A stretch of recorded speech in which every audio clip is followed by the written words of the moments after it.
할렐루야. 우리 옆 사람에게 이렇게 인사하겠습니다.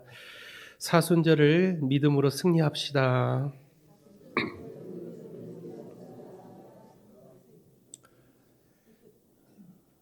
오늘도 하나님 앞에 말씀으로 또 은혜 받고자 주님 성전에 찾아오신 우리 사랑하는 성도님들에게 주님의 크신 은혜가 가득 넘치시기를 주님의 이름으로 축원드립니다. 사순절을 보내면서 우리가 늘 기억해야 될 게 있습니다. 사순절은 고난이지만 우리에게는 고난을 통한 축복이 우리 마음속에 충만해야 됩니다. 오히려 고난을 통해 하나님을 만날 수 있다면 우리는 그 고난을 일부러라도 들어가야 된다라는 것이죠. 이번 사순절이 우리 송법교회 모든 성도들에게는 하나님을 만나는 놀라운 은혜의 시간이 되시기를 주님의 이름으로 축원드립니다. 교회력 절기를 보면 우리가 사순절 절기를 지키고 있는데 12개월 이 12달을 절기로 보면 제일 처음 절기가 어디 절기입니까? 바로 대림절이에요. 대림절의 시작으로 교회의 절기는 시작이 돼요.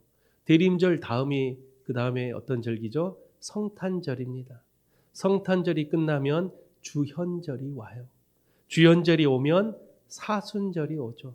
사순절이 오면 부활절이 옵니다.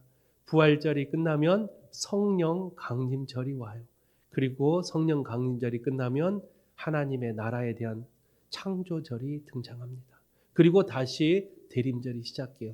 이렇게 교회 절기는 성자 예수님을 기다리는 대림절로 시작해서 하나님의 창조 활동인 창조절로 절기는 계속해서 순환되고 있습니다.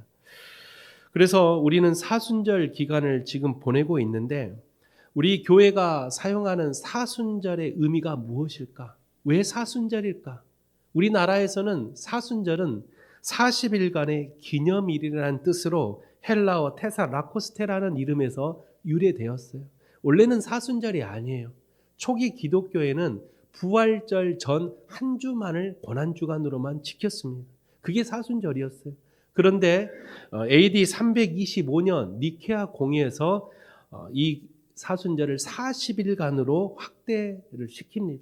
그래서 그때부터 이 40일 동안 사순절을 지키면서 40일 동안 예수 그리스도의 고난을 다시 한번 묵상하는 시간이 바로 사순절이 되었죠. 우리도 알다시피 성경에서 40이라는 숫자는 고난을 상징해요. 대표적인 40이라는 고난은 바로 출애굽에서 이스라엘 백성들이 광야에서 40년 동안 고난을 받았던 40년의 고난, 그리고 예수님께서 이 땅에 오셔서 제일 먼저 우리를 위해서 뭘 하셨냐? 40일 동안 금식을 하시면서 공생애를 시작했던 이야기. 이런 성경의 이런 이야기들이 바로 사순절에 담겨있는 고난에 대한 이야기입니다. 우리는 이 사순절을 통해서 예수님의 순환과 죽음을 기억할 수 있어야 돼요. 또한 사순절을 그냥 보내는 게 아니라 이 사순절 다음이 어떤 절기라고요? 부활절이에요. 그럼 이 사순절 때 또 무엇을 해야 되는가? 부활을 합당한 자세로 맞이하기 위해 우리의 연약한 모습, 우리 안에 있는 죄를 깨끗이 씻고 내면을 정화하는 시간이 바로 사순절 기간입니다. 우리 사순절에 해야 될 게 참 많아요. 그냥 가만히 있으면 안 되고 이 사순절을 통해서 부활도 준비해야 되고 사순절을 통해서 예수님도 만나야 되고 사순절을 통해서 주님의 그 고난에 직접 동참할 수 있는 행함의 믿음이 있어야 된다라는, 이게 우리가 보내는 사순절이 되어야 한다라는 것입니다. 성경에서 사순절을 보여주는 한 가지 예가 있는데 그게 뭐냐? 구약이나 신약에서 이스라엘 백성들이 죄를 지으면 뭘 했어요? 제일 먼저 뭘 합니까? 죄라는 것을 뒤집어 써요. 그리고 옷을 찢고 회개를 합니다. 그때 뒤집어 썼던 죄, 이 죄가 그냥 나무를 태우면 나오는 그 죄를 말하는 건데, 그래서 사순절이 시작되는 첫 번째 날을 뭘로 지키냐? 바로 성의 수요일 또는 죄의 수요일이라고 부릅니다. 처음 사순절을 시작할 때 죄를 뒤집어 씀으로써 우리의 모든 연약한 것을 다 버리겠노라고 다짐하고 결단하는 것이 사순절의 첫날이에요. 죄라는 의미는 여러 가지 의미들이 있는데 특별히 성경에서 이 죄는 회개를 말을 합니다. 나의 모든 이 죄들을 다 씻고 하나님께 나아가겠다라는 것을 결단하는 게 바로 죄를 뒤집어 쓰거나 이스라엘 백성들은 죄를 이마에 이렇게 묻히고 하나님 앞에 죄를 고백했죠. 그만큼 죄라는 거 나무가 다 타서 없어져 버리는 이 죄 같은 모습으로 우리를 그 죄의 모습으로 나가겠다라는 허물 많고 연약한 우리 육신을 이렇게 죄라는 것으로 다 불태워서 나의 모든 죄를 깨끗하게 씻어내겠다라는 하나의 결심, 결단이 바로 이 사순절에 우리가 행해야 될 모습이라는 것입니다. 우리가 사순절을 해년마다 맞이하면서 어때요? 여러분 어떻게 이번 사순절을 시작했습니까? 지난 수요일이 사순절이 시작인데 여러분은 사순절을 어떻게 시작했습니까? 이스라엘 백성들은 사순절을 딱 시작하면 세 가지의 모습이 등장합니다.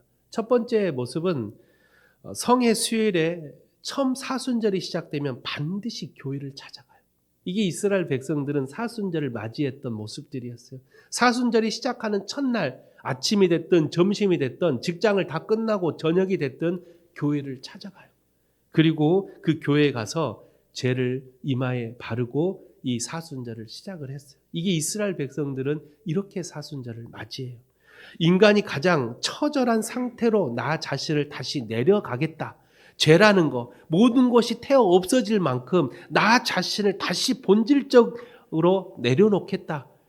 이런 마음으로 사순절을 시작했다라고 합니다. 그런데 우리는 어떻습니까? 언제 시작했는지도 몰라요. 또 사순절이 그렇게 뭐 중요한 건가? 바라고 별로 생각하지 않고 이 사순절을 보낼 때가 너무나도 많다라는 것이죠. 왜 그럴까?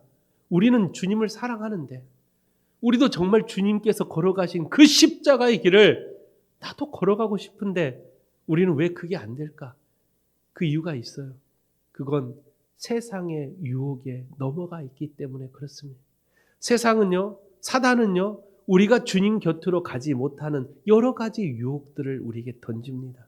우리가 주님과 함께하는 것이 사단에게는 가장 큰 문제이기 때문에 우리를 자꾸 세상의 유혹으로 우리를 빠뜨려서 어때요? 주님 없이도 살 수 있다.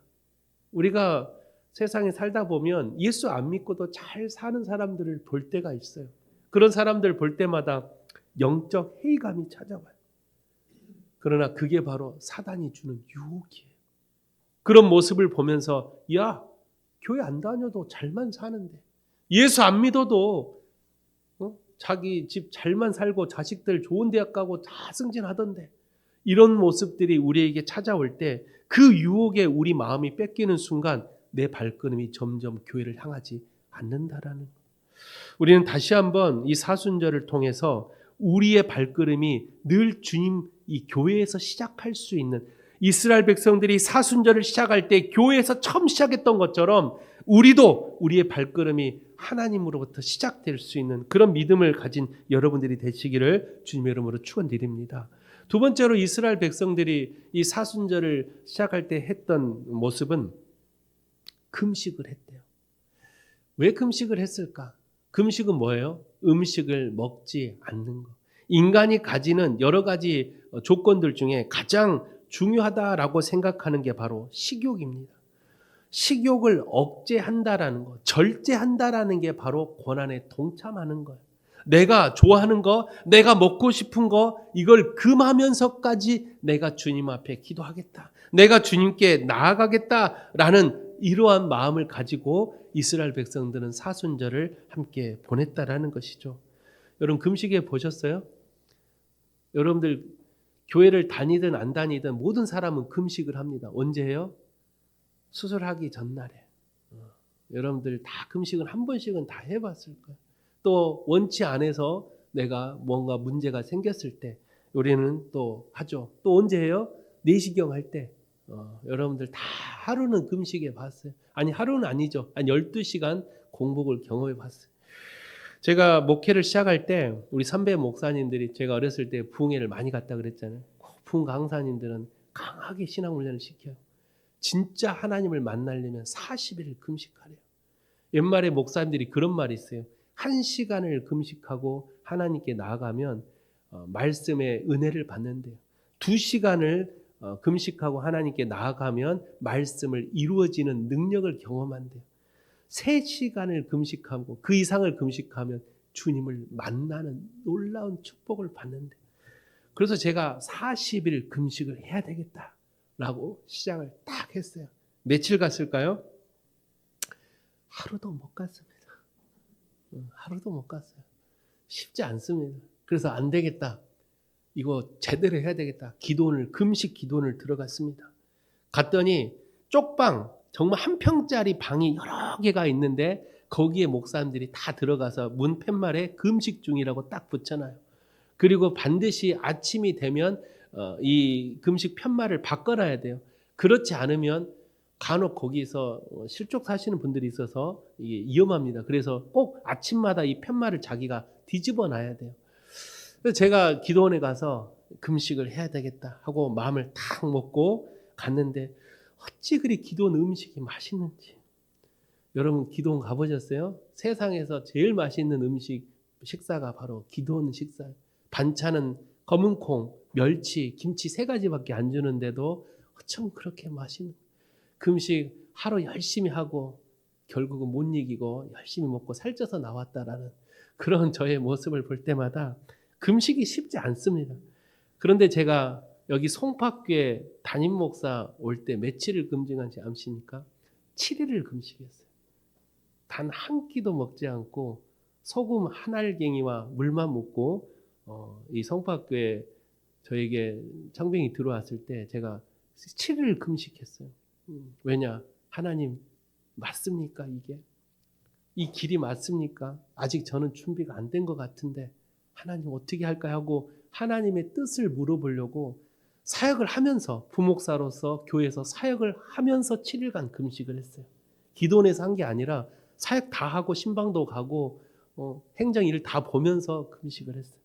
정말 힘들었습니다. 그런데 그 시간이 저에게는 참 은혜의 시간이었고 너무나도 행복했어요. 몸은 힘들고 너무나도 고통스러웠지만 그러면서 하나님 앞에 더 기도할 수 있었고 하나님 더 울부짖으면서 주님 앞에 나아갈 수 있었던 참 은혜의 시간이었어요. 금식은 인간이 가진 욕망을 억제하는 하나의 믿음의 행위예요. 따라서 우리가 사순절 때 금식한다, 멋지다, 대단하다가 아니라 금식을 통해서 내가 절제하는 내 믿음을 스스로가 점검하는 시간이에요. 내가 이 정도도 못해? 내가 이 정도도 못한데 어떻게 그리스도인이라고 말할 수 있겠어? 라고 스스로를 훈련을 시키는 거예요. 그게 여러 가지 방법 중에 하나가 바로 식욕을 억제하는 금식 훈련이라는 것이죠. 이스라엘 백성들은 이 사순절이 되면 금식을 결단하고 하나님께 나아갔어요. 또 세 번째로 이스라엘 백성들은 사순절이 되면 구제와 선행을 힘을 썼다라고 말을 합니다. 왜 이 사순절에 특별히 구제와 선행에 힘을 썼을까? 아까 두 번째로 제가 말했던 게 뭐예요? 인간이 가지는 식욕을 억제하는 인간 본능을 억제하는 금식이 바로 하나님께 드리는 사순절에 대한 모습이라면 세 번째 구제와 선행은 어떤 걸 억제할까요? 내가 더 가지고 싶어하는 이 가지고 싶어하는 소유욕에 대한 억제를 하는 게 바로 구제와 선행이에요. 내가 누군가를 도와주려면요, 내가 먼저 마음에 풍족함이 있어야 돼. 그런데 내가 누군가를 도와줄 때 내 안에 불안함, 나도 지금 가진 게 없고 나도 힘든데 이런 소유욕, 물질욕에 빠져 있는 사람들은 누군가를 도와주더라도 마음이 편치가 않아요. 진정으로 누군가를 헌신하고 도와주고 자기도 가진 건 없지만 콩을 반쪽이라도 나눠줄 수 있는 그런 마음이 들려면 내가 이 세 번째 마음, 이 물질욕, 소유욕을 다 내려놓을 수 있는 하나님께 대한 마음이 있어야 된다라는. 바울 사도가 왜 마지막까지 승리할 수 있었냐면 본인이 복음을 전할 때 얼마든지 자신이 가지고 있는 배경으로 복음을 전했으면 더 많이 복음을 전했을 수도 있어요. 왜? 바울은 로마의 시민권을 가지고 있었고 로마는 부와 명예를 다 가지고 있었어요. 바울이 어디를 가더라도 바울은 당당하게 살 수 있었어요.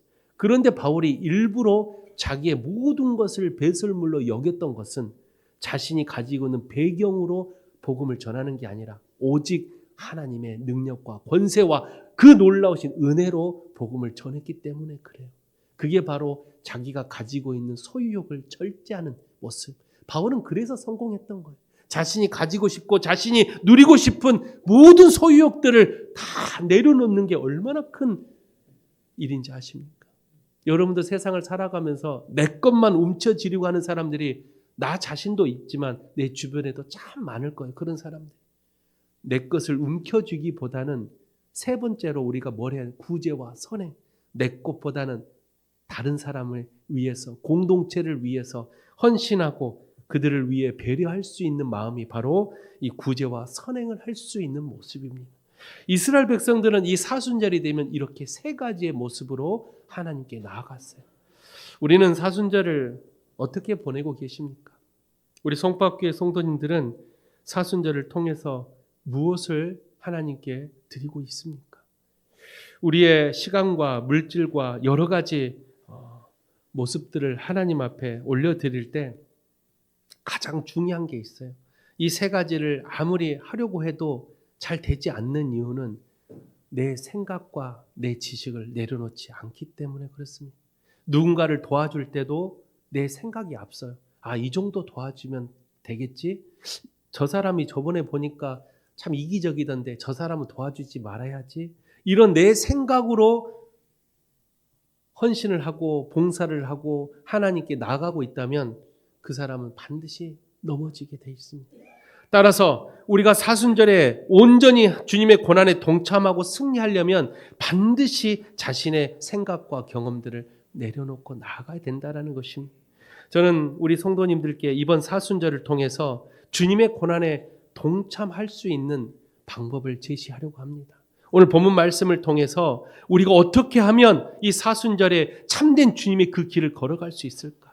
어떻게 하면 주님이 가신 그 십자가의 길을 나도 걸어갈 수 있을까?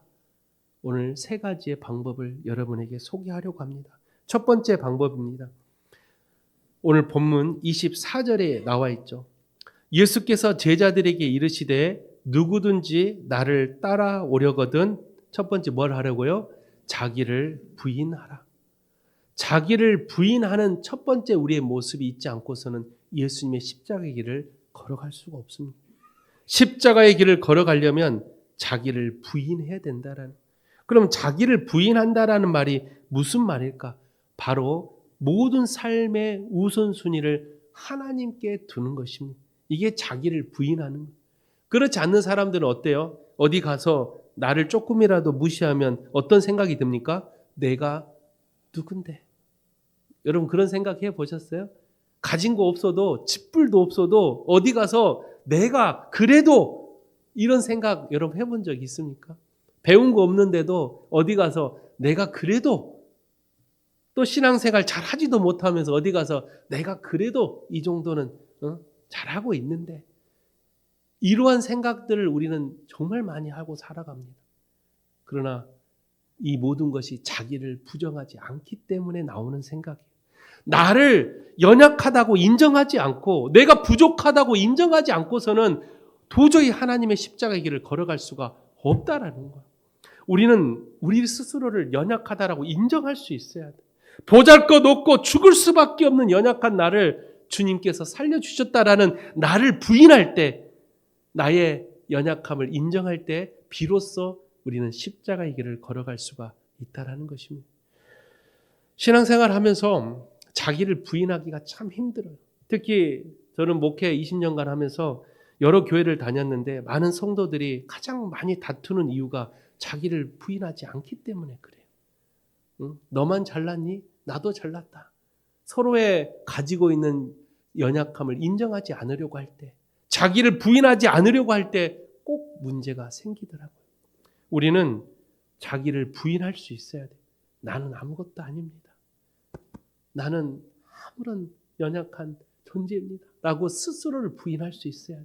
그래야 주님의 십자가를 걸어갈 수 있어요. 그래야 삶의 우선순위가 하나님이 될 수 있어요. 왜? 나는 아무것도 아니에요. 할 수 있는 게 아무것도 없어요. 그러나 내게 능력 주신 자 안에서 내가 모든 것을 할 수 있다라는 그런 고백이 나오는 것입니다. 예수님께서 마태복음 6장 33절에 우리에게 말씀하신 유명한 말씀이 있죠. 너희는 먼저 그의 나라와 그의 의를 구하라. 그리하면 이 모든 것을 너희에게 더하시리라. 움켜잡으려고 하지 말고 오히려 손을 놓아 보십시오. 그런 자들에게 이 모든 것을 더해 주시는 거예요. 내 것이 아니라 모든 것이 주님의 것이라고 고백해 보십시오. 그런 자들에게 이 모든 것을 더하여 주신다라는 거예요. 나를 부인할 때, 내 스스로를 연약한 존재라고 인정할 때 비로소 약한 자를 들어 강하게 만드시는 분이 주님의 능력이라는 거예요. 저는 우리 송파교 성도님들이 어디 가서 믿음으로 당당했으면 좋겠어요. 믿음이 아닌 나라는 사람으로 당당하는 건 좀 자제해 주시고 예수님의 사람, 나는 하나님을 믿는 사람으로 당당했으면 좋겠어요. 어디 가서든 내가 이런 사람이야 할 때 누군데 나 예수 믿는 사람이야. 나 송파교에 다니는 사람이야. 그걸 자랑하시기를 주 이름으로 부탁을 드립니다. 그럴 때 역사하는 거예요. 그럴 때 십자가의 길을 우리는 주님과 함께 걸어갈 수 있는 것입니다. 오늘날 많은 성도들이 하나님을 믿는다고 하면서 주님을 온전히 따라가겠더라고 그렇게 다짐하면서도 계속해서 넘어지고 또 넘어집니다. 주님은 계속해서 성경을 통해서 우리에게 말씀을 주고 계시죠. 뭐라고 말씀하세요? 너희들이 내 계명과 율례와 법들을 따르지 아니하면 안 된다라고 계속해서 주님은 말씀하셨어요. 내게 주신 말씀, 내게 주신 율례와 법들을 지키는 자가 하늘의 복, 신령한 복, 이 땅의 기름진 복, 하나님이 함께하는 건강의 복, 축복의 복, 자손의 복을 주신다라고 성경은 계속해서 말씀하고 계십니다. 그런데도 아직까지도 우리가 마음속에 그런 주님의 은혜를 받지 못하고 있다면 다시 한번 내 스스로 신앙을 점검해 봐야 돼요. 나는 아직도 내 아집이 살아있는가? 내 생각이 하나님보다 앞서지 않는가? 아직도 내 고집과 내 가지고 있는 생각과 경험들이 하나님보다 앞서지 않는가? 이번 사순절을 통해서 내 스스로를 부인할 수 있는 시간이 되시기를 바랍니다. 그렇다고 해서 패배자로 살아가라는 게 아니에요. 나를 부인하고 예수를 믿는 당당함으로 살아가십시오. 어디를 가서라도 내가 누군가를 도와주고 구제하고 헌신할 때 예수 그리스도의 영광을 높이는 그런 당당함으로 살아가십시오. 멋지게 살아가십시오. 여러분의 얼굴에 빛이 나는 사람들이 되십시오. 그런 사람들이 된다면 주님의 놀라운 은혜와 십자가의 길을 함께 걸어갈 수 있으실 것입니다. 두 번째로 예수님의 이 십자가의 길을 걸어가기 위해서는 오늘 보면 24절에 마지막 절에 뭐라고 말을 해요? 자기 십자가를 지라라고 말을 해요. 자기 십자가. 왜 예수님은 자기 십자가를 지라고 했을까? 십자가는 영광이 아니에요. 근데 간혹 착각합니다. 예수님께서 십자가를 지라고 하셨대.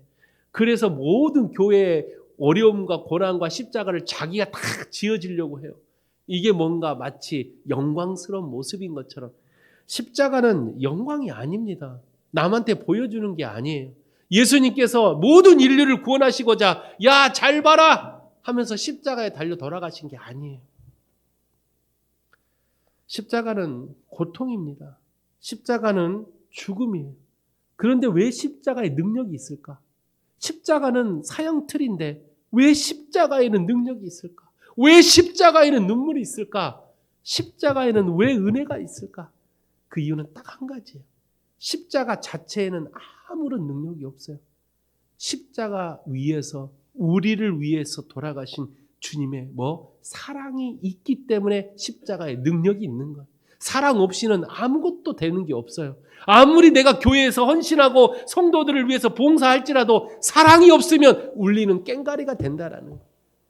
예수님은요, 십자가에서 잘 봐라 하면서 십자가 달려 돌아가신 게 아니라 우리를 진정으로 사랑하셨어요.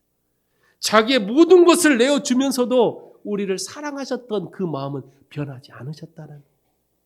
우리가 주님과 함께 이 사순절에 십자가를 온전히 걸어가려면 십자가라는 영광을 사람들한테 보여주는 게 아니라 사랑을 보여줘야 돼요.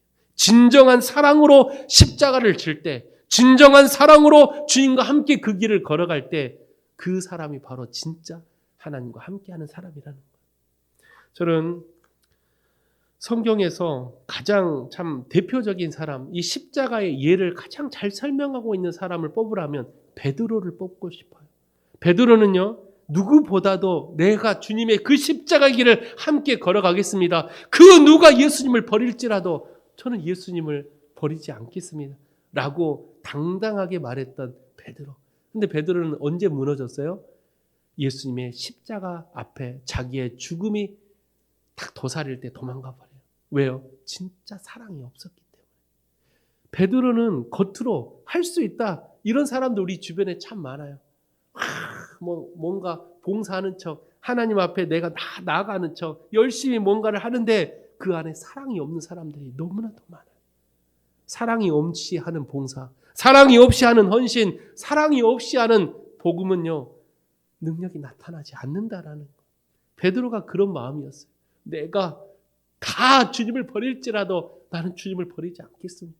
그런데 다 사람들이 베드로한테 찾아와서 너도 예수님과 함께했던 사람 아니야? 하면서 칼을 들이대니까 베드로가 나 예수를 모른다. 나 그 사람이 누군지도 모른다. 이게 우리의 모습이에요. 그런데요, 여러분 성경 말고 외경이라는 게 있어요. 외경. 여러분 한 번도 보지 못했겠지만 외경이라는 게 있는데 외경에는 베드로 행전이라고 있어요. 베드로 행전이라고 실제 있는데 이 베드로 행전 35장에 보면 베드로가 마지막 순교하는 장면이 등장해요. 우리 성경에는 나오지 않는데 여러분 알다시피 베드로가 어떻게 순교당했다고 알고 있어요? 십자가를 거꾸로 지고 죽었다라고 알고 있죠. 그 이유가 있어요. 거기 35장에 보면 이렇게 쓰여져 있어요. 로마에서 기독교를 박해할 때 베드로에게 여러 성도들이 찾아옵니다. 왜냐하면 이제 베드로를 따르는 사람들이 많았겠죠. 그래서 그 성도들이 베드로에게 뭐라고 말하냐면 지금은 베드로 사도께서 죽을 때가 아닙니다. 사도님은 더 살아서 많은 성도들을 가르치고 돌보아야 합니다. 라고 많은 사람들이 베드로를 피신시키려고 했어요. 그런데 베드로가 어떻게 했어요? 남을 줄 알았는데 그래요? 알겠습니다. 하고 베드로가 다시 로마를 빠져나오려고 변장을 합니다. 이게 베드로 행전 35장에 나와 있는 내용이 베드로가 변장을 해요. 자기 목숨 부지하려고 다시 인간의 연약감이 찾아온 거죠. 이미 예수님은 십자가에서 달려 죽어버렸고 그리고 예수님의 그 모든 것은 다 이제 사라졌는데 베드로는 다시 마음을 가다듬고 예수님을 전하다가 또 어때요? 로마의 이 박해가 심해지니까 이 변장을 하고 로마성을 빠져나가려고 했어요. 그런데 변장을 하고 로마성을 빠져나가려고 하는데 그 앞에 예수님이 딱 서 계신 거예요. 예수님이 쪼벅쪼벅 어디를 걸어가시는 베드로가 예수님 앞에 막 찾아가서 주여 지금 어디로 가십니까? 라고 물어봐요. 그때 예수님이 뭐라고 대답했냐면 내가 지지 않으려는 십자가를 지려고 나 로마로 가고 있다 라고 예수님 그렇게 말을 해요. 그러니까 베드로가 뭐라고 말하냐면 합니다. 눈물을 흘리며 무릎을 꿇고 베드로가 이렇게 말해요. 십자가는 제가 지겠습니다.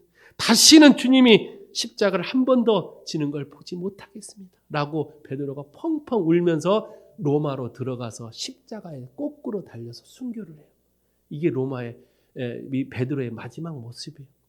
우리는 정말로 내가 주님을 사랑한다라고 고백하지만 언제든지 변해버리는 우리의 모습들. 내가 주님을 위해서 살겠노라고 다짐했는데 돌아서면 다시 인간의 연약함을 보여주는 모습들. 베드로보다 우리는 더 못하는 신앙생활 할 때가 한두 번이 아니에요. 우리는 주님을 만나야 됩니다. 이번 사순절에 주님을 만나야 돼요. 그리고 주님 나를 들어 사용해 달라고.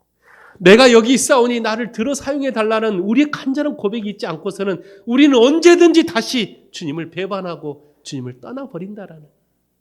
우리는 다시 한번 이번 사순절에 그 예수님께서 우리에게 명령하신 자기 십자가를 지고 나를 따라오래라는 이 주님의 명령 앞에 아멘으로 고백할 수 있는 그런 우리 성도님들이 되시기를 주님의 이름으로 축원드립니다.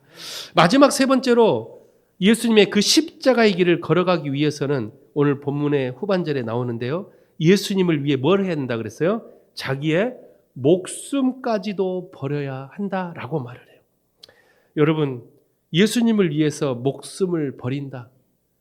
요즘 시대에 순교한다라는 건 참 보기 드뭅니다. 그런데도 아직도 곳곳에서 주님을 위해서 목숨을 버리는 사람들이 참 많아요. 제가 전에 있던 교회에 선교사님이 한 분이 계셨어요.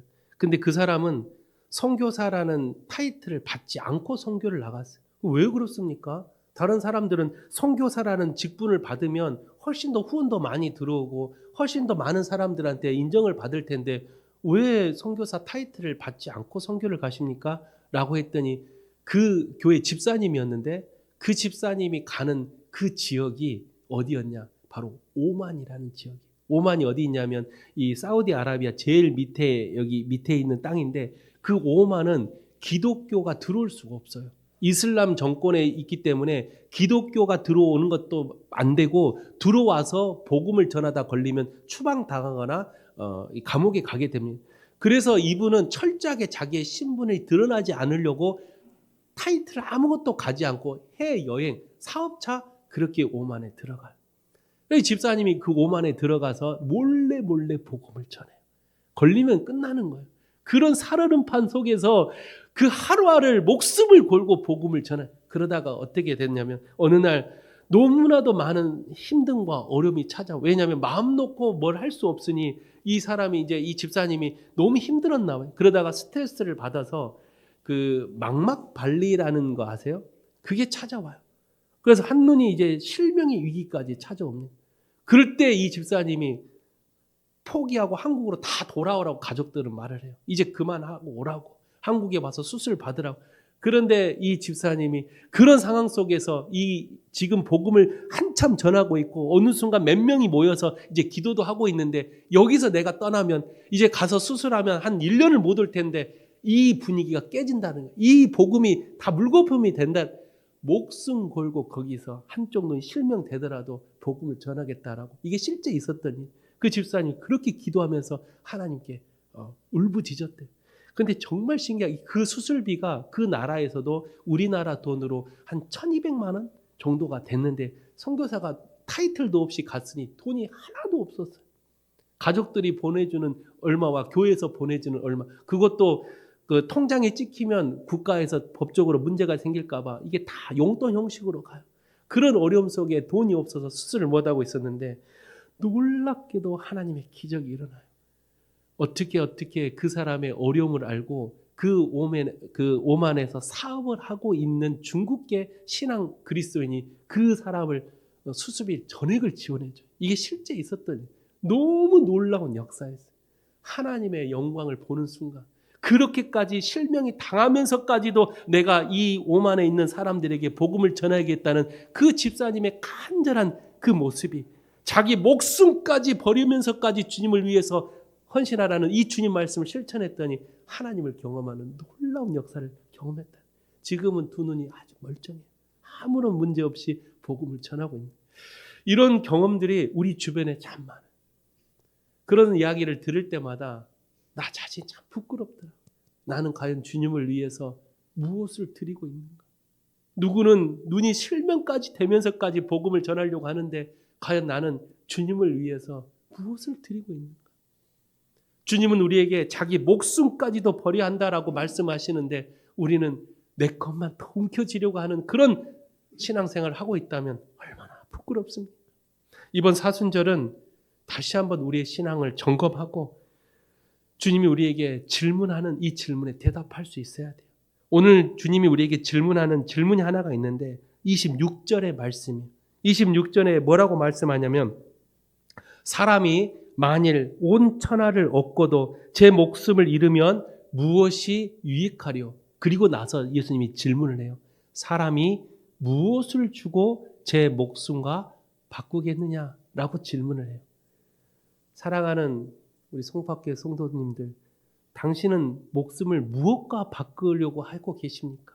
내 목숨을, 내 사람이 무엇과 이 목숨을 바꾸려고 하고 계십니까? 라고 여러분 주님이 질문한다면 여러분 뭐라고 말씀하실래요? 내 목숨 뭘 위해서 기꺼이 내놓을 수 있겠습니까? 어떤 사람은 교회 부흥이요. 아니면 뭐 교회 큰 하나님의 은총, 아니면 무슨 뭐 병든 교인이 있으면 저 사람의 생명, 뭐 여러 가지 결단들이 있겠죠. 그런데 오늘 이 본문의 말씀에서 무엇을 위해서 목숨을 버려야 하냐면 주님 뭐라고 말하냐면 바로 영생을 위해서 목숨을 버리라는 거예요. 그 어떤 것도 이 목숨보다 소중한 건 없어요. 인간이 가진 그 어떤 것도 목숨보다는 소중한 게 없어요. 돈이 아무리 많아도, 권력이 아무리 높아도 목숨이 끝나면 아무것도 가져갈 수가 없어요. 그런데 주님은 내가 이 소중한, 인간이 가진 가장 소중한 목숨을 무엇과 바꾸려고 할 때 그 무엇이 바로 뭐냐? 영생을 위해서는 이 목숨을 내어도 아깝지 않아야 된다라는 거예요. 사랑하는 성도 여러분, 주님이 여러분에게 질문을 한대요. 사람이 무엇을 주고 제 목숨을 바꾸려 하겠느냐? 라고 할 때 여러분의 대답 뭐라고요? 영생입니다. 구원입니다. 라고 여러분 그렇게 대답하십시오. 주님은 그렇게 고백하는 여러분들을 통해 놀라운 은혜를 여러분에게 임하게 하실 것입니다. 오늘 본문 27절은 우리에게 뭐라고 말하냐면 인자가 아버지의 영광으로 그 천사들과 함께 오리니 그때에 각 사람이 행한 대로 갚으리라. 여러분 구원을 위해, 영생을 위해 목숨을 내어 던지는 사람들은요, 한 영혼을 천하보다 귀하고 예수를 믿지 않고 죽어가는 사람들에게, 그 영생을 위해서 내 목숨을 내어 던지는 사람들에게는 마지막 그때에 주님께서 갚아주신다는 거예요. 주님이 약속하셨대요. 반드시 갚아주신대요. 주님의 이 말씀이 여러분 마음속에 온전히 간직되시기를 주의 이름으로 축원드립니다. 이번 사순절 그런 마음으로 이번 사순절을 보내십시오. 주님을 위해, 그 영생을 위해, 죽어가는 그 생명을 위해 내 모든 것을 내어도 아깝지 않겠다라는 그 믿음의 결단을 갖고 있다면 주님은 그 모든 것 위에 더 많은 것으로 갚아주실 것입니다. 말씀을 마칩니다. 오늘 베드로는 연약한 모습을 통해서 주님을 막아서려고 했어요. 그때 예수님은 베드로에게 사단아 물러가라, 그렇게 자기를 따르는 제자에게 사단아 물러가라고 말해요. 그때 예수님이 말씀하셨던 이 말은 베드로가 사단이라는 게 아니라 베드로의 마음속에 예수님의 이 사역을 방해하려고 하는 그 사단을 물러나고 하는 예수님의 간절한 호소였다라는 거예요.